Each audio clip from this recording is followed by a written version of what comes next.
Thank you so much. Saya tengok Dor makin muda. Saya mau buat papan impian saya makin muda lah tahun ini. Oke, jadi topik yang akan saya kongsikan ialah papan impian kejayaan. Jadi sebab kita di awal tahun kan, jadi ini sudah jadi budaya kita semua setiap network. Cuma tahun ini kita tak dapat kumpul buat party untuk buat dream board. Jadi terpaksa buat masing-masing di rumah lah. Jadi saya harap apa yang saya kongsikan di sini akan dapat bantu kita masing-masing buat. Nanti mungkin dalam Zoom session dengan grup baru kita sharing lah kan. Oke, jadi kenapa tak jalan? Tak jalan lah. Stop share dulu. Kenapa dia tak jalan? Beda. Saya stop share. What happened? Okay. Share screen.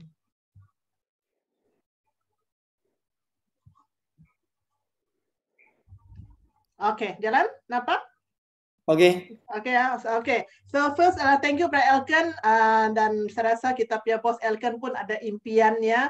Jadi terbinalah kita punya new office di sini. Saya harap kita boleh lawat.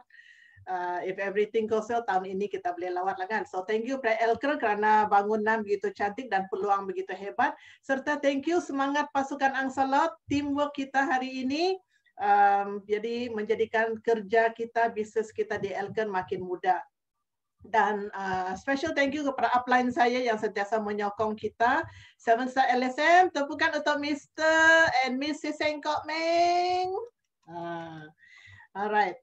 Jadi impian adalah yang paling pentinglah untuk kita. Kalau setiap kita ini tidak ada impian, maka there's nothing to look forward to. Tidak ada apa-apa yang kita mau fight. So impian yang akan menjadikan setiap kita mencapai kegemilangan. Apalagi di awal tahun is the best time lah untuk kita buat perancangan tahunan. Semua orang buat azam baru. Ada orang percaya, ada orang tak percaya. Tapi kalau kita betul-betul buat, we will achieve something lah. Jadi upline saya ajar saya ini, nampakkah ini kapal besar, kapal kecil? Impian mesti besar. Mr. Seng pesan, impian mesti besar. Jangan impian tu macam perahu kecil, nanti ombak datangan terus tenggelam, terus karam. Kalau impian tu besar macam kapal yang besar, ombak besar datang pun dia tidak mudah karam. Bermaksud cabaran lah. Kalau impian kita besar, cabaran kecil is no cabaran. Cabaran besar kita boleh harungi sebab impian kita lebih besar daripada itu cabaran. Jadi cek hari ini adakah impian kita cukup besar. Jadi apa itu papan impian? Kita mau buat ini adalah gambar dan tulisan jelas tentang matlamat yang kita ingin capai. Oke, so ini adalah contoh-contoh dream board. Saya rasa ini sudah well known di luar sana. Kalau Anda Google pun vision board, dream board menjadi satu trend di luar sana. Dan Anda boleh menggunakan corkboard, main pin, gunakan manila card. Sekarang ni saya nampak trend gunakan wire rack. Corkboard dengan wire rack artinya Anda boleh tukarlah. Kalau impian sudah capai, Anda boleh pin tukar impian yang baru. Kalau manila card Anda lekat, terpaksa buat baru lah kan. So bagi grup saya kebanyakan gunakan manila card pasal murah. Jadi sejarah dream board dalam rangkaian saya bermula pada 31 Disember 2009, lebih kurang 11 tahun yang lalu. Sebelum ini upline saya masing-masing memang ada ajar saya buat papan impian, tapi sebelum itu sebenarnya saya tidak percaya. Sebab saya rasa macam kekok apabila saya mau lukiskan atau tampal di dinding rumah saya. Kami tidak ada budaya begitu. Jadi saya rasa kekok. Tapi pada 31 Disember 2009 saya mula. Saya panggil rangkaian saya berkumpul dan kami set target untuk 2010. Jadi semasa itu saya sudah mencapai Crown DCM.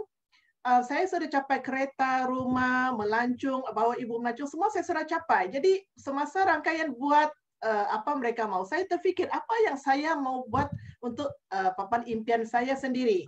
Jadi pada masa itu saya meletakkan saya mau beli satu shop lot lah. Saya letak pada papan impian saya tu mau capai pada tahun 2013, artinya ambil masa 3 tahun lah kan, sebab shop lot harganya 1 juta. So it's a big big dream yang saya pun sebenarnya tak tahu bagaimana mau beli, di mana mau beli. Sebab deposit at least 100 hingga 200 ribu pun saya tidak ada. Tapi saya letak sahaja. So itu yang apa yang saya ajar ialah letak sahaja apa you mau, what you want. Jangan fikir cara. Jadi saya letaklah, tapi sebenarnya saya sudah capai, saya dapat beli Shopdot pada hujung 2011. Di mana deposit itu tiba-tiba boleh ada.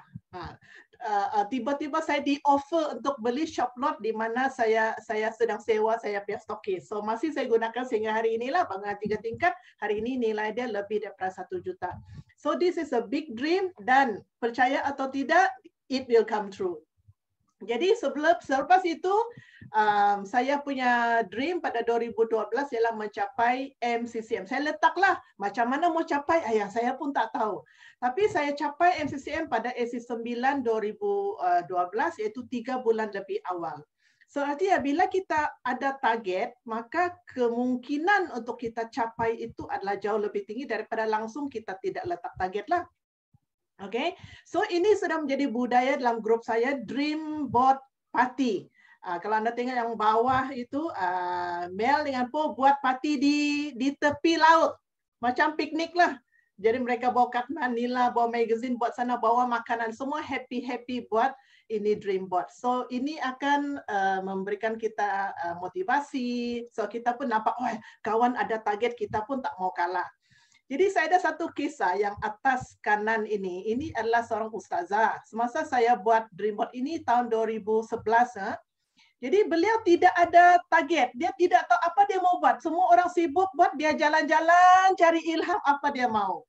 Jadi pada 1 Januari 2011 saya pergi rumah beliau. Saya tanya beliau betul-betul apa you nak. Jadi at last dia kata, ya mau beli kereta lah. Tapi beliau tidak ada deposit. Langsung tak tahu bagaimana cara mau beli kereta. Tapi beliau gunting gambar kereta letak di Dreamboard. 5 bulan kemudian beliau capai kereta. Saya pun terkejut bila dia akhirnya 5 bulan boleh capai. Daripada langsung tiada deposit, langsung tiada impian, boleh capai kereta dalam masa 5 bulan. So you mesti percaya, ya Dreamboard akan jadi kenyataan. Jadi mengapa perlu papan impian? So dia bilang merangsang kita punya minda separa sedar. Ini yang paling penting ya, minda separa sedar. Jadi mendorong pemikiran dan tindakan untuk merealisasikan matlamat kita. Kita mau gerakan ini minda separa sedar sebab minda sedar kita hanya 5%. Tetapi yang minda separa sedar adalah 95%. Itu sangat-sangat powerful. Di mana kita boleh andaikan minda sedar umpama petani. Petani tahu tanam benih. Tetapi minda separa sedar umpama tanah subur. Tanah suburlah yang akan menumbuhkan apa yang petani tanam. Jadi kalau petani tanam tembikai, petani tahu tanam. Tapi yang bagi tembikai itu pokok tumbuh adalah tanah subur. Artinya hari ini kita hanya set apa kita mau. You mau apa? One man manager, you mau 3 point, you mau income 10,000, you mau melancong, mau Barcelona, you mau kereta rumah, you fikir sahaja apa you mau. Jangan dulu fikir cara. Sebab kalau petani tanam, petani itu tak fikir bagaimana itu sawit boleh tumbuh, bagaimana sayur boleh tumbuh, kita tak fikir cara kan. Dia hanya tanam. So ini yang harus kita buat. Jadi seorang pakar motivasi Brian Stacy pun kata kekuatan minda separa sedar kita lah 30,000 kali ganda. Dia umpama kita punya pekerja tau. Tapi kita mesti bagi arahan kepada yang pekerja. Kalau kita tidak arah, pekerja tak bekerja. So this is very important lah. Jadi minda separa sedar bagaimana kita mau gerakkan ini pekerja, senang saja. Kita rangsang guna gambar. Sebab visualization sangat penting. Dia perlu gambar. Dan kita mesti ingat ABC, 3 langkah ini untuk merangsang minda separa sedar ialah ask for it. You mesti minta apa you mau. Kalau you andaikan dia sebagai satu doa pun boleh. Minta apa yang you mau, jangan fikir cara. Kedua, percaya bahawa ini boleh menjadi kenyataan. Dan ketiga, collect. Ketiga, terima result yang Anda akan dibagi. Jadi, langkah buat papan impian, SMART. Oh, ada orang belum mute. Okay. So yang pertama ialah spesifik. Mesti spesifik, iaitu apa you mau, mesti secara jelas. Kedua, boleh diukur, measurable. Ketiga, attainable, boleh dicapai. Jangan cakap saya mau pergi bulan, itu susah sikit. Mesti reasonable lah.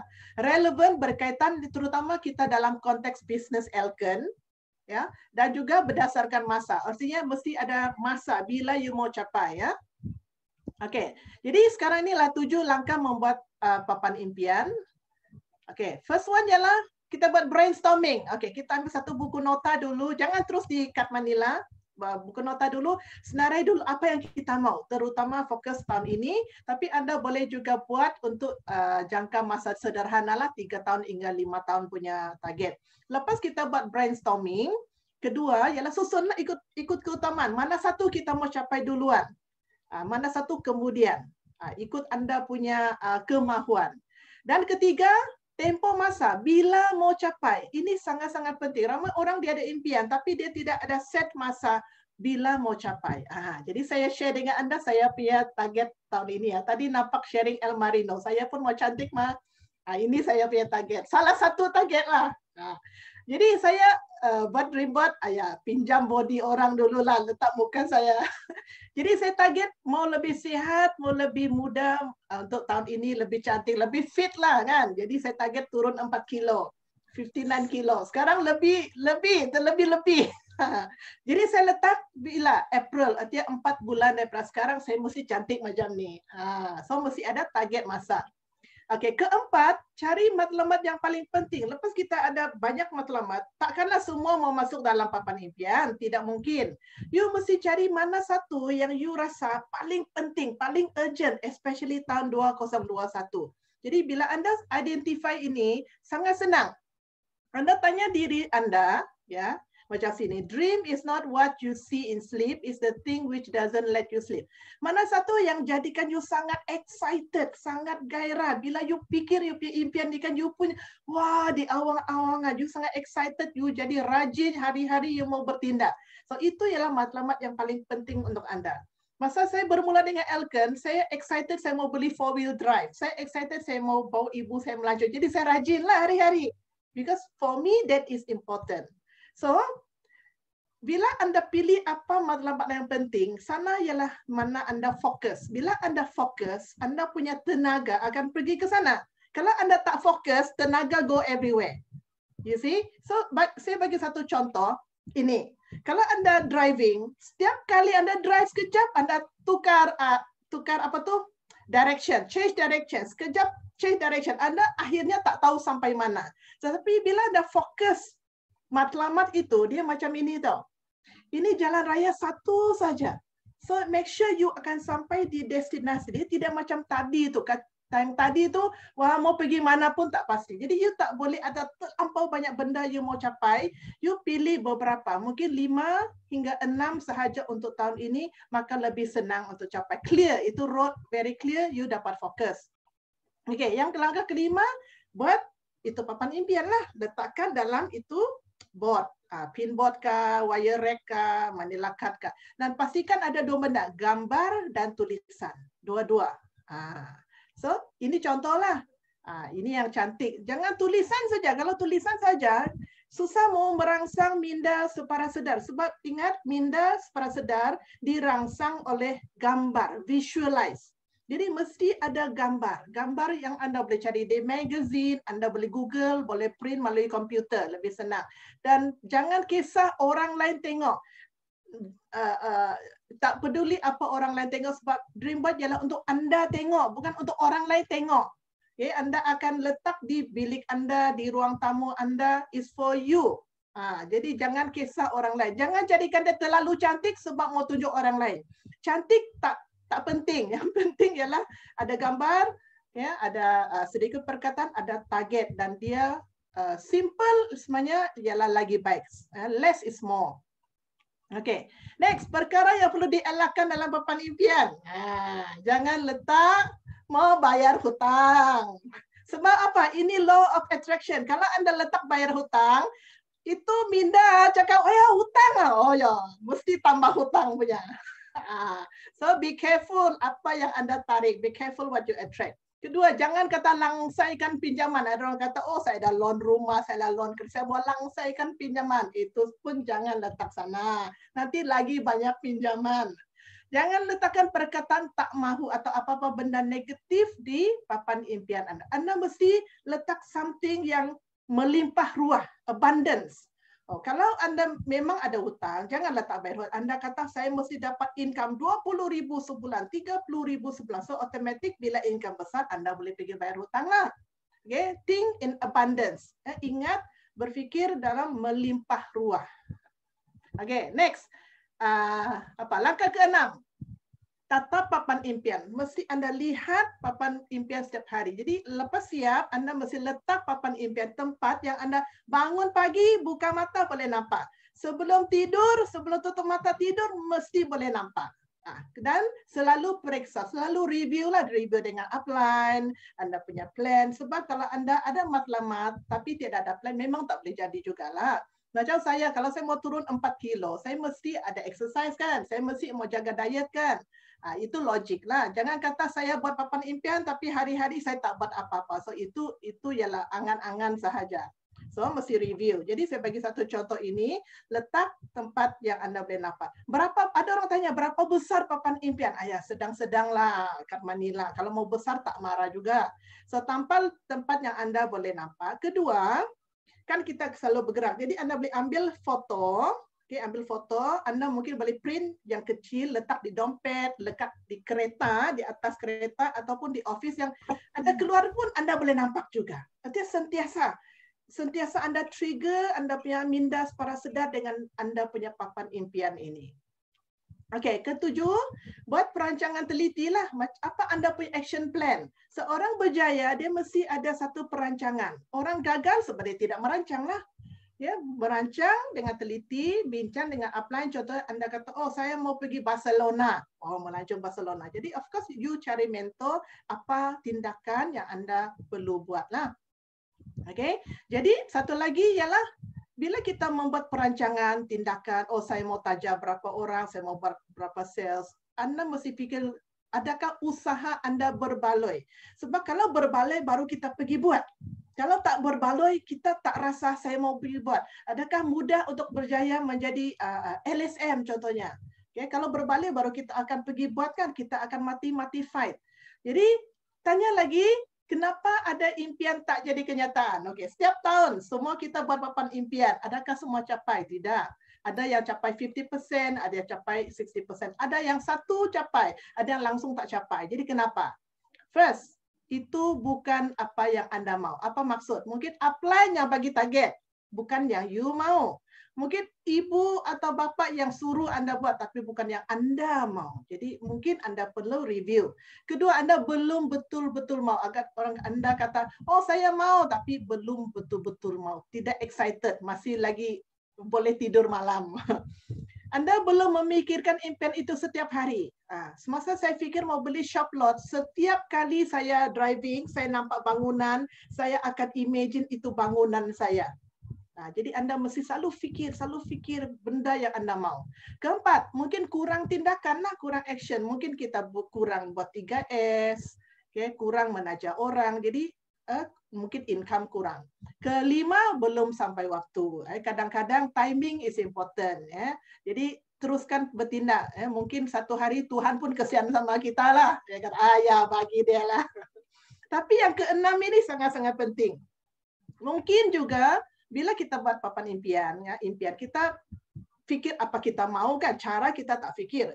Tapi bila kita sentiasa fikir, mungkin Anda tiba-tiba dapat satu idea tentang tindakan Anda. Tapi ada orang dia gagal bertindak atau dia lambat bertindak bila dia betul-betul dapat peluang untuk memanifestasikan, menjadikan impian jadi nyata. Dia gagal bertindaklah. Ada yang sudah peluang. Contohnya, ada sudah prospek di depan mata, tapi kita tidak kongsi peluang Elken. Kan kita tidak sharing itu isi page, kita tidak sharing mungkin kita punya El Marino. Jadi tentang lambat atau cepat bertindak, saya mau sampaikan ini ceritalah. So ini adalah satu kisah dewa dalam mitologi Yunani, mitos lah, ini cerita sajalah, okey. So it's a Greek mythology. Ini nama Kairos. Dia adalah dewa kesempatan, God of opportunity. Jadi kalau anda tengok ini Kairos, dia punya kepala nih, depan ada rambut, belakang botak. Okay? Lepas tu dia ada 3 pasang sayap. 1 pasang di belakang, 1 pasang lagi di kaki. Kaki kiri kanan dua-dua ada sayap. Lepas tu dia pegang apa? Itu scale tau. Itu scale. Tahu scale kah? Jadi ini seorang manusia, dia jumpa ini Kairos. Jadi ini manusia, dia interview ini dewa kesempatan. Dia kata, siapakah kamu? Dia kata, akulah kesempatan. I am opportunity. Aku mendatangi setiap dari kaummu, tapi banyak dari kaummu membiarkanku lewat begitu saja. Kita sebenarnya ramai berjumpa dengan peluang, tapi ramai orang dia tak recognize, dia tak kenal itu peluang sampai peluang itu berlalu. Kedua soalan, mengapa begitu banyak sayap di tubuhmu? Ada 3 pasangan. Jadi dia jawab, aku bergerak dengan pantas. Barang siapa yang lambat akan kehadiranku, maka dia gagal menangkapku, padahal aku hanya datang sekali saja dalam hidup. Sebab Kairos ini rambut depan ada, belakang botak. Jadi masa dia datang, anda mesti cepat-cepat pegang dia punya rambut. Pegang peluang. Kalau dia sudah berlalu, sudah belakang, botak tau. Anda mau pegang pun tak boleh sudah. Sebab rambut belakang itu botak. Tak boleh tangkap. Sama juga dengan kita. Kalau peluang sudah depan mata, anda mesti cepatlah. Oh, mungkin ini peluang itu saya dapat saya impian. Kalau dia sudah berlalu, sorry. Soalan ketiga, manusia tanya, apa erti neraca yang kamu bawa? Dia bawa itu penimbang kan? So, neraca ini merupakan simbol pertimbangan yang jitu serta ketajaman dalam mengambil keputusan dan tindakan. Sekarang aku datang menghampirimu, tangkaplah aku dan kau tidak akan pernah bertemu denganku lagi seumur hidupmu. Jadi kita perlu pandai menimbang, oh ini adalah peluang yang baik. Kadang-kadang ada orang, peluang tu datang tapi dari segi apa? Skim cepat kaya. Bukan skim cepat kaya, cepat miskin. Dia nampak, wah peluang, dia terus tangkap tapi salah tangkap. Dia mungkin akan kecundang di sana. Jadi kita perlu ada pertimbangan yang jitu. Bila kita jumpa, wah ini mungkin jadi prospek yang bagus. Apa produk harus saya introduce? Anda tak boleh introduce semua benda kan?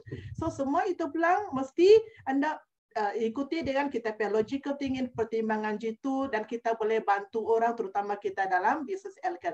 So inilah kisah yang saya rasa sangat baik juga bila kita ingat ini adalah opportunity. Okay? Jadi akhir daripada saya ialah semoga semua impian yang anda set dalam papan impian itu akan tercapai pada tahun 2021. Thank you. Luar biasa. Back to Doreen. Hai. Perlu unmute dulu, Mr. Seng. Oke. Unmute. Ya, inilah